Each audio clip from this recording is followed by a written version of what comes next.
Okay, preheat your oven to 350 degrees.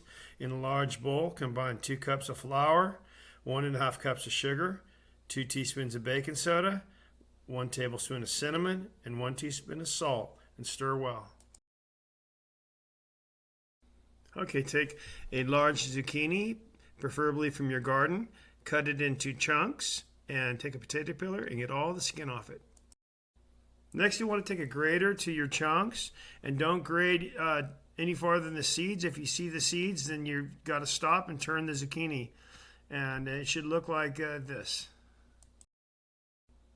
This recipe only calls for 2 cups of shredded zucchini, so you can take the rest and you can measure it and freeze it in a bag and make zucchini bread later, or even fry it in a frying pan with onion powder and butter. It's delicious.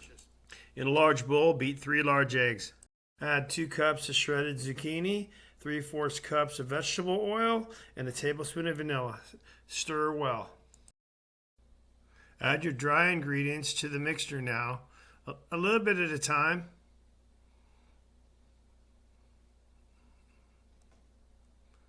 So it's mixed in really good.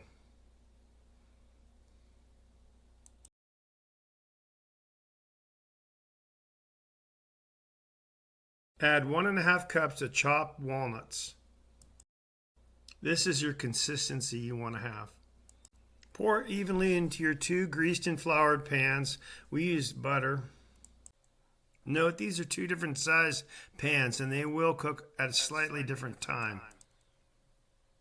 Okay, here's our delicious zucchini bread. The pan on the right did take 5 minutes longer to cook. We found that it takes anywhere from 50 to 65 minutes to cook the zucchini bread. Make sure it comes out clean on a toothpick. We run a butter knife along the edges of the pan on all 4 sides of each pan, so when we do flip it over, the bread releases easier. So after letting the bread cool for 5 minutes or so right side up, we flip it over on a wire racks and let it cool for another 10 minutes. After letting it cool, you may have to tap on the pans with the back of a butter knife to get the bread to fall, but it will fall. So there you have it. It's done. It's warm from the oven still. It's melting the butter on the bread, and fresh apricot jam from apricots from our tree. We take the other loaf and let it cool down, and we wrap it in plastic and then foil and put it in the freezer, and we eat it later. Maybe 3 or 4 weeks later. It still tastes fresh, and it is delicious, and it's quick. Enjoy. Should I put Charlie in it?